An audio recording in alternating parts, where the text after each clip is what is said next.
मेरे प्यारे देशवासियों, नमस्कार। आज जब मैं आपसे मन की बात कर रहा हूं, तो मन में गहरी पीड़ा है। 22 अप्रैल को पहलगाम में हुई आतंकी वारदात ने देश के हर नागरिक को दुख पहुंचाया है। पीड़ित परिवारों के प्रति हर भारतीय के मन में गहरी संवेदना है। भले वो किसी भी राज्य का हो, वो कोई भी भाषा बोलता हो, लेकिन वो उन लोगों के दर्द को महसूस कर रहा है जिन्होंने इस हमले में अपने परिजनों को खोया है। मुझे एहसास है, हर भारतीय का खून आतंकी हमले की तस्वीरों को देखकर खौल रहा है। पहलगाम में हुआ ये हमला आतंक के सरपरस्तों की हताशा को दिखाता है, उनकी कायरता को दिखाता है।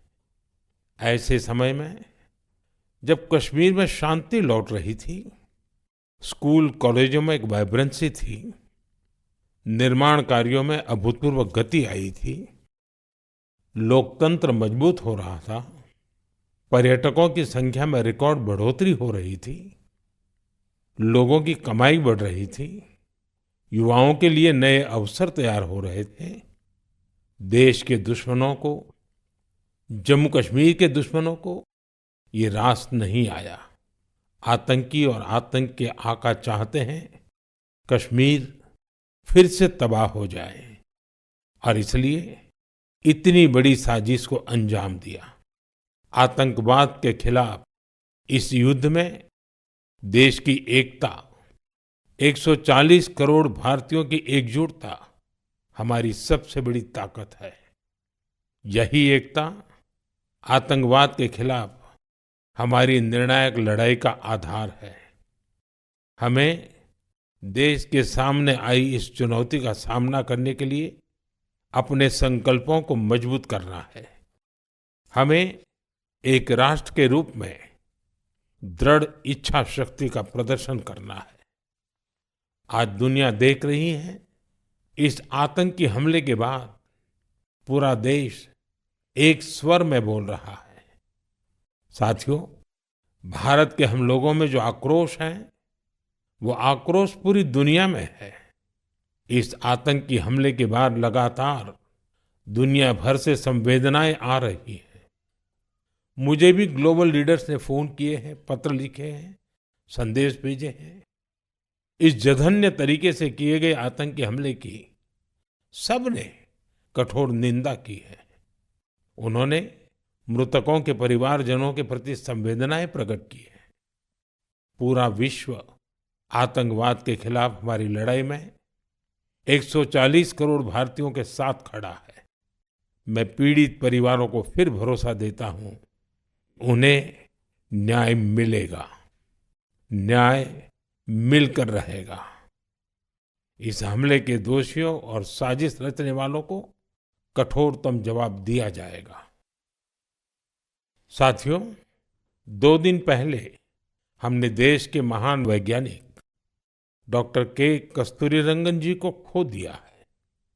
जब भी कस्तूरीरंगन जी से मुलाकात हुई, हम भारत के युवाओं के टैलेंट, आधुनिक शिक्षा, स्पेस साइंस, ऐसे विषयों पर काफी चर्चा करते थे। विज्ञान, शिक्षा और भारत के अंतरिक्ष कार्यक्रम को नई ऊंचाई देने में उनके योगदान को हमेशा याद किया जाएगा। उनके नेतृत्व में इसरो को एक नई पहचान मिली। उनके मार्गदर्शन में जो स्पेस प्रोग्राम आगे बढ़े, उससे भारत के प्रयासों को ग्लोबल मान्यता मिली। आज भारत जिन सैटेलाइट्स का उपयोग करता है, उनमें से कई डॉक्टर कस्तूरीरंगन की देखरेख में ही लॉन्च की गई थी।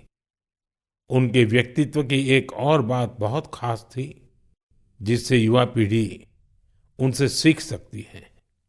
उन्होंने हमेशा इनोवेशन को महत्व दिया। कुछ नया सीखने, जानने और नया करने का विजन बहुत प्रेरित करने वाला है। डॉक्टर कस्तूरीरंगन जी ने देश की नई राष्ट्रीय शिक्षा नीति तैयार करने में भी बहुत बड़ी भूमिका निभाई थी। डॉक्टर कस्तूरीरंगन 21वीं सदी की आधुनिक जरूरतों के मुताबिक फॉरवर्ड लुकिंग एजुकेशन का विचार लेकर आए थे। देश की निस्वार्थ सेवा और राष्ट्र निर्माण में उनके योगदान को हमेशा याद किया जाएगा। मैं डॉक्टर के कस्तूरीरंगन जी को विनम्र भाव से श्रद्धांजलि अर्पित करता हूं। मेरे प्यारे देशवासियों, इसी महीने अप्रैल में आर्यभट्ट सैटेलाइट की लॉन्चिंग के 50 वर्ष पूरे हुए हैं। आज जब हम पीछे मुड़कर देखते हैं, 50 वर्षों की इस यात्रा को याद करते हैं, तो लगता है हमने कितनी लंबी दूरी तय की है। अंतरिक्ष में भारत के सपनों की ये उड़ान एक समय केवल हौसलों से शुरू हुई थी। राष्ट्र के लिए कुछ कर गुजरने का जज्बा पाले कुछ युवा वैज्ञानिक, उनके पास न तो आज जैसे आधुनिक संसाधन थे, न ही दुनिया की टेक्नोलॉजी तक वैसी पहुंच थी। अगर कुछ था तो वो था प्रतिभा, लगन, मेहनत और देश के लिए कुछ करने का जज्बा। बैलगाड़ियों और साइकिलों पर क्रिटिकल इक्विपमेंट को खुद लेकर जाते हमारे वैज्ञानिकों की तस्वीरों को आपने भी देखा होगा। उसी लगन और राष्ट्र सेवा की भावना का नतीजा है कि आज इतना कुछ बदल गया है। आज भारत एक ग्लोबल स्पेस पावर बन चुका है। हमने एक साथ 104 सैटेलाइट का लॉन्च करके रिकॉर्ड बनाया है। हम चंद्रमा के साउथ पोल पर पहुंचने वाले पहले देश बने हैं। भारत ने मार्स ऑर्बिटर मिशन लॉन्च किया है और हम आदित्य L1 मिशन के जरिए सूरज के काफी करीब तक पहुंचे हैं। आज भारत पूरी दुनिया में सबसे ज्यादा कॉस्ट इफेक्टिव लेकिन सक्सेसफुल स्पेस प्रोग्राम का नेतृत्व कर रहा है। दुनिया के कई देश अपनी सैटेलाइट्स और स्पेस मिशन के लिए इसरो की मदद लेते हैं। साथियों, हम जब इसरो द्वारा किसी सैटेलाइट का लॉन्च देखते हैं तो हम गर्व से भर जाते हैं। ऐसी ही अनुभूति मुझे तब हुई जब मैं 2014 में PSLV C-23 की लॉन्चिंग का साक्षी बना था। 2019 में चंद्रयान-2 की लैंडिंग के दौरान भी मैं बेंगलुरु के इसरो सेंटर में मौजूद था। उस समय चंद्रयान को वो अपेक्षित सफलता नहीं मिली थी। तब वैज्ञानिकों के लिए वो बहुत मुश्किल घड़ी थी, लेकिन मैं अपनी आंखों से वैज्ञानिकों के धैर्य और कुछ कर गुजरने का जज्बा भी देख रहा था। और कुछ साल बाद पूरी दुनिया ने भी देखा कैसे उन्हीं वैज्ञानिकों ने चंद्रयान-3 को सफल करके दिखाया। साथियों, अब भारत ने अपने स्पेस सेक्टर को प्राइवेट सेक्टर के लिए भी ओपन कर दिया है। आज बहुत से युवा स्पेस स्टार्टअप में नए झंडे लहरा रहे हैं।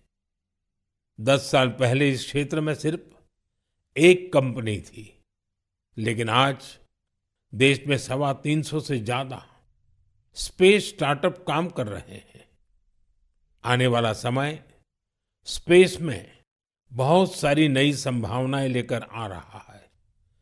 भारत नई ऊंचाइयों को छूने वाला है।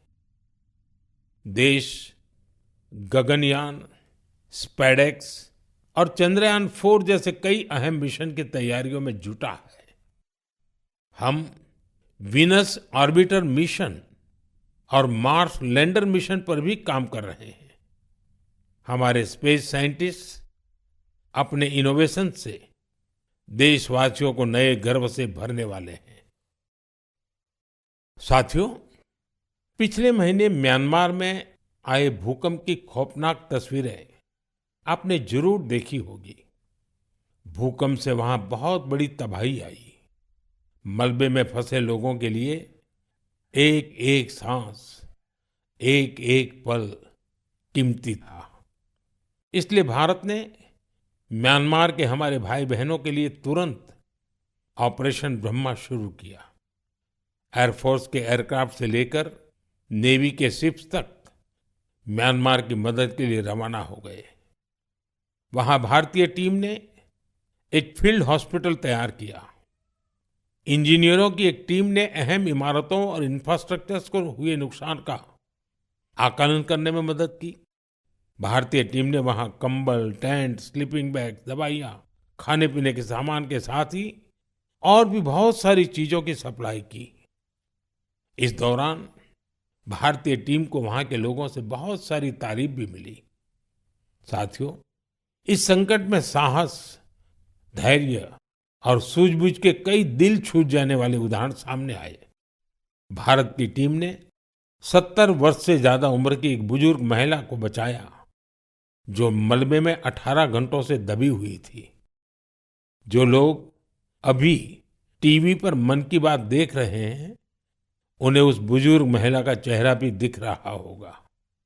भारत से गई टीम ने उनके ऑक्सीजन लेवल को स्टेबल करने से लेकर फ्रैक्चर के ट्रीटमेंट तक इलाज की हर सुविधा उपलब्ध कराई।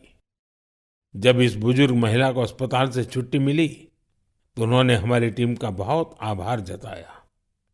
वो बोली कि भारतीय बचाव दल की वजह से उन्हें नया जीवन मिला है। बहुत से लोगों ने हमारी टीम को बताया कि उनकी वजह से वो अपने दोस्तों और रिश्तेदारों को ढूंढ पाए। साथियों, भूकंप के बाद म्यांमार में मांडले की एक मॉनेस्ट्री में भी कई लोगों के फंसे होने की आशंका थी। हमारे साथियों ने यहाँ भी राहत और बचाव अभियान चलाया। इसकी वजह से उन्हें बौद्ध भिक्षुओं का ढेर सारा आशीर्वाद मिला। हमें ऑपरेशन ब्रह्मा में हिस्सा लेने वाले सभी लोगों पर बहुत गर्व है। हमारी परंपरा है, हमारे संस्कार है, वसुधैव कुटुंबकम की भावना। पूरी दुनिया एक परिवार है। संकट के समय विश्व मित्र के रूप में भारत की तत्परता और मानवता के लिए भारत की प्रतिबद्धता हमारी पहचान बन रही है। साथियों, मुझे अफ्रीका के इथियोपिया में प्रवासी भारतीयों के एक अभिनव प्रयास का पता चला है। इथियोपिया में रहने वाले भारतीयों ने ऐसे बच्चों को इलाज के लिए भारत भेजने की पहल की है, जो जन्म से ही हृदय की बीमारी से पीड़ित हैं। ऐसे बहुत से बच्चों की भारतीय परिवारों द्वारा आर्थिक मदद भी की जा रही है। अगर किसी बच्चे का परिवार पैसे की वजह से भारत आने में असमर्थ है, तो इसका भी इंतजाम हमारे भारतीय भाई बहन कर रहे हैं। कोशिश ये है कि गंभीर बीमारी से जूझ रहे इथियोपिया के हर जरूरतमंद बच्चे को बेहतर इलाज मिले। प्रवासी भारतीयों के इस नेक कार्य को इथियोपिया में भरपूर सराहना मिल रही है। आप जानते हैं कि भारत में मेडिकल सुविधाएं लगातार बेहतर हो रही है। इसका लाभ दूसरे देश के नागरिक भी उठा रहे हैं। साथियों, कुछ ही दिन पहले भारत ने अफगानिस्तान के लोगों के लिए बड़ी मात्रा में वैक्सीन भी भेजी है। ये vaccine rabies, tetanus, hepatitis B और इन्फ्लुएंजा जैसी खतरनाक बीमारियों से बचाव में काम आएगी। भारत ने इसी हफ्ते नेपाल के आग्रह पर वहां दवाइयां और वैक्सीन की बड़ी खेप भेजी है। इनसे थैलेसीमिया और सिकल सेल डिसीज के मरीजों को बेहतर इलाज सुनिश्चित होगा। जब भी मानवता की सेवा की बात आती है, तो भारत हमेशा इसमें आगे रहता है और भविष्य में भी ऐसी हर जरूरत में हमेशा आगे रहेगा।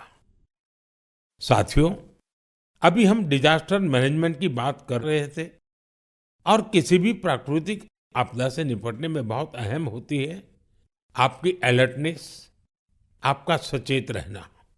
इस अलर्टनेस में अब आपको अपने मोबाइल के एक स्पेशल ऐप से मदद मिल सकती है। ये ऐप आपको किसी प्राकृतिक आपदा में फंसने से बचा सकते हैं। और इसका नाम भी है सचेत। सचेत ऐप भारत की नेशनल डिजास्टर मैनेजमेंट अथॉरिटी ने तैयार किया है। बाढ़, साइक्लोन, लैंडस्लाइड, सुनामी, जंगलों की आग, हिमस्खलन, आंधी, तूफान या फिर बिजली गिरने जैसी आपदाएं हो, सचेत ऐप आपको हर प्रकार से इन्फॉर्म और प्रोटेक्टेड रखने का प्रयास करता है। इस ऐप के माध्यम से आप मौसम विभाग से जुड़े अपडेट्स प्राप्त कर सकते हैं। खास बात यह है कि सचेत ऐप क्षेत्रीय भाषाओं में भी कई सारी जानकारियां उपलब्ध कराता है। इस ऐप का आप भी फायदा उठाएं और अपने अनुभव हमसे जरूर साझा करें। मेरे प्यारे देशवासियों, आज हम पूरी दुनिया में भारत के टैलेंट की तारीफ होते देखते हैं। भारत के युवाओं ने भारत के प्रति दुनिया का नजरिया बदल दिया है। और किसी भी देश के युवा की रुचि किस तरफ है, किधर है, उससे पता चलता है कि देश का भविष्य कैसा होगा। आज भारत का युवा साइंस, टेक्नोलॉजी और इनोवेशन की ओर बढ़ रहा है। ऐसे इलाके जिनकी पहचान पहले पिछड़ेपन और दूसरे कारणों से होती थी, वहां भी युवाओं ने ऐसे उदाहरण प्रस्तुत किए हैं जो हमें नया विश्वास देते हैं। छत्तीसगढ़ के दंतेवाड़ा का विज्ञान केंद्र आजकल सबका ध्यान खींच रहा है। कुछ समय पहले तक दंतेवाड़ा का नाम केवल हिंसा और अशांति के लिए जाना जाता था, लेकिन अब वहां एक साइंस सेंटर बच्चों और उनके माता-पिता के लिए उम्मीद की नई किरण बन गया है। इस साइंस सेंटर में जाना बच्चों को खूब पसंद आ रहा है। वे अब नई नई मशीनें बनाने से लेकर टेक्नोलॉजी का उपयोग करके नए प्रोडक्ट्स बनाना सीख रहे हैं।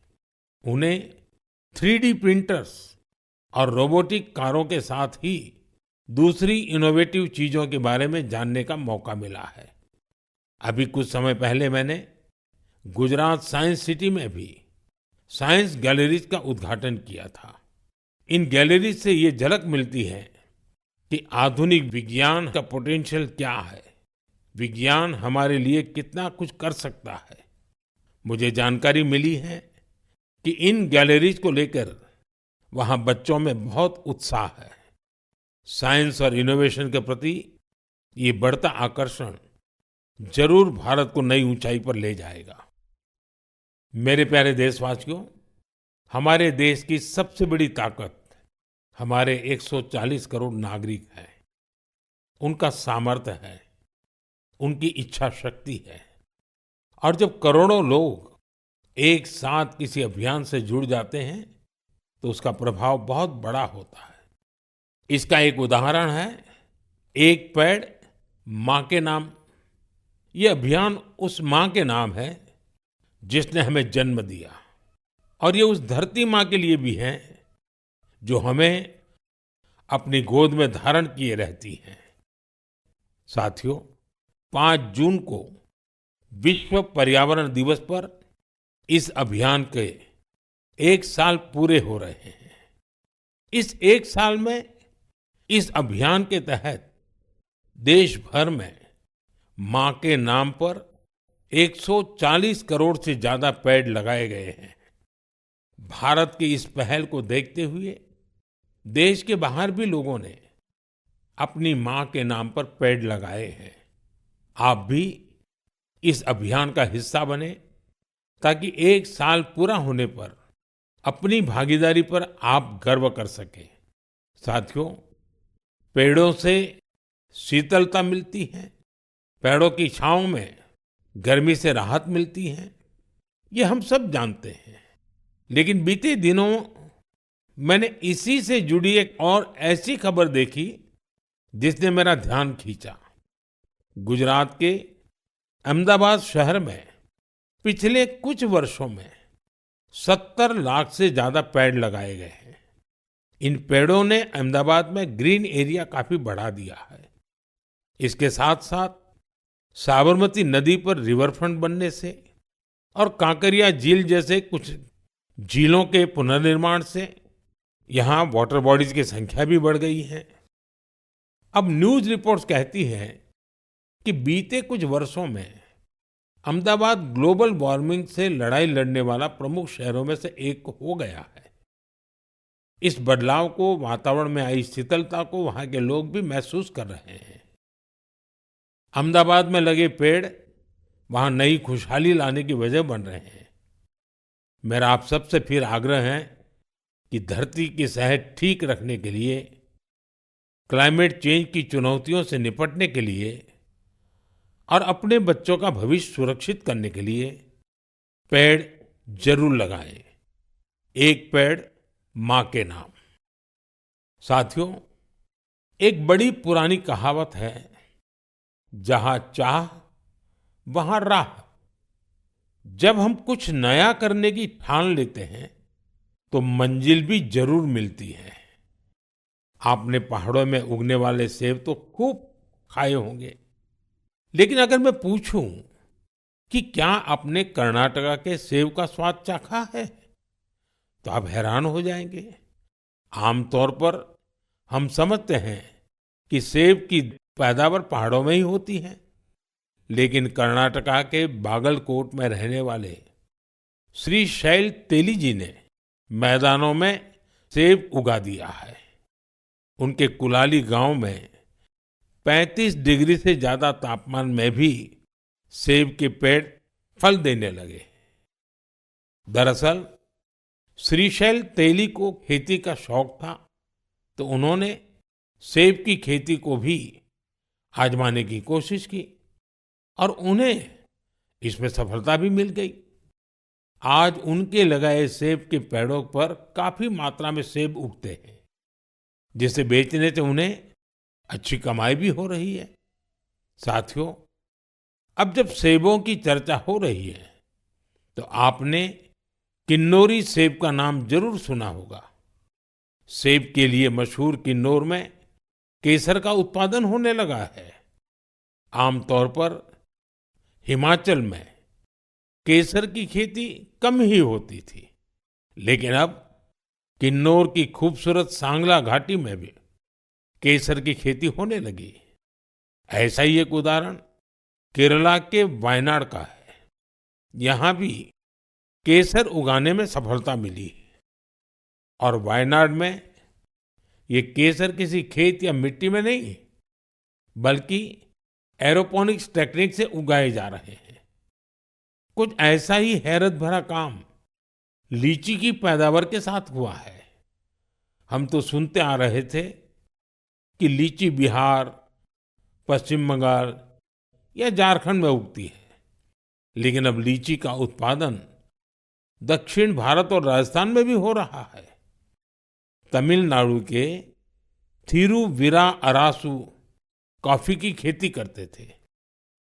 कोडाईकनाल में उन्होंने लीची के पेड़ लगाए और उनकी 7 साल की मेहनत के बाद अब उन पेड़ों पर फल आने लगे।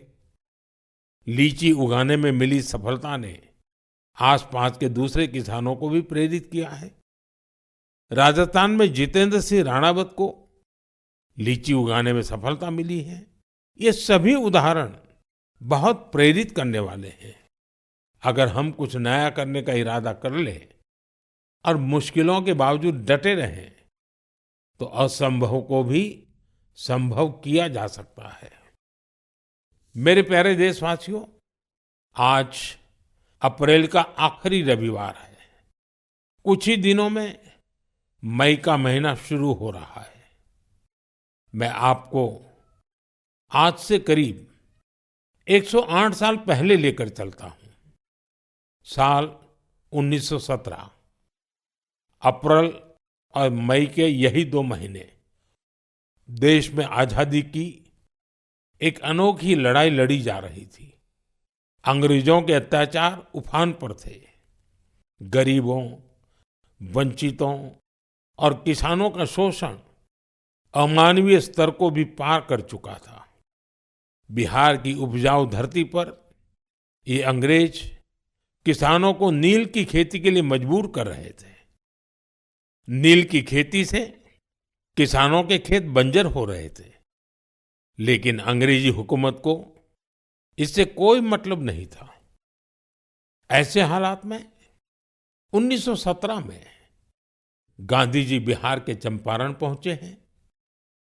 किसानों ने गांधी जी को बताया, हमारी जमीन मर रही है, खाने के लिए अनाज नहीं मिल रहा है। लाखों किसानों की उस पीड़ा से गांधी जी के मन में एक संकल्प उठा। वहीं से चंपारण का ऐतिहासिक सत्याग्रह शुरू हुआ। चंपारण सत्याग्रह ये बापू द्वारा भारत में पहला बड़ा प्रयोग था। बापू के सत्याग्रह से पूरी अंग्रेज हुकूमत हिल गई। अंग्रेजों को नील की खेती के लिए किसानों को मजबूर करने वाले कानून को स्थगित करना पड़ा। एक ऐसी जीत थी जिसने आजादी की लड़ाई में नया विश्वास फूंका। आप सब जानते होंगे, इस सत्याग्रह में बड़ा योगदान बिहार के एक और सपूत का भी था, जो आजादी के बाद देश के पहले राष्ट्रपति बने। वो महान विभूति थे डॉक्टर राजेंद्र प्रसाद। उन्होंने चंपारण सत्याग्रह पर एक किताब भी लिखी, सत्याग्रह इन चंपारण। ये किताब हर युवा को पढ़नी चाहिए। भाइयों बहनों, अप्रैल में ही स्वतंत्रता संग्राम की लड़ाई के कई और अमिट अध्याय जुड़े हुए हैं। अप्रैल की 6 तारीख को ही गांधी जी की दांडी यात्रा संपन्न हुई थी। 12 मार्च से शुरू होकर 24 दिनों तक चली इस यात्रा ने अंग्रेजों को झकझोर कर रख दिया था। अप्रैल में ही जलियांवाला बाग नरसंहार हुआ था। पंजाब की धरती पर इस रक्त रंजित इतिहास के निशान आज भी मौजूद है। साथियों, कुछ ही दिनों में 10 मई को प्रथम स्वतंत्रता संग्राम की वर्षगांठ भी आने वाली है। आजादी की उस पहली लड़ाई में जो चिंगारी उठी थी, वो आगे चलकर लाखों सेनानियों के लिए मशाल बन गई। अभी 26 अप्रैल को हमने 1857 की क्रांति के महान नायक बाबू वीर कुंवर सिंह जी की पुण्यतिथि भी मनाई है। बिहार के इन महान सेनानी से पूरे देश को प्रेरणा मिलती है। हमें ऐसे ही लाखों स्वतंत्रता सेनानियों की अमर प्रेरणाओं को जीवित रखना है। हमें उनसे जो ऊर्जा मिलती है, वो अमृतकाल के हमारे संकल्पों को नई मजबूती देती है। साथियों, मन की बात की इस लंबी यात्रा में आपने इस कार्यक्रम के साथ एक आत्मीय रिश्ता बना लिया है। देशवासी जो उपलब्धियां दूसरों से साझा करना चाहते हैं, उसे मन की बात के माध्यम से लोगों तक पहुंचाते हैं। अगले महीने हम फिर मिलकर देश की विविधताओं, गौरवशाली परंपराओं और नई उपलब्धियों की बात करेंगे। हम ऐसे लोगों के बारे में जानेंगे जो अपने समर्पण और सेवा भावना से समाज में बदलाव ला रहे हैं। हमेशा की तरह आप हमें अपने विचार और सुझाव भेजते रहिए। धन्यवाद। नमस्कार।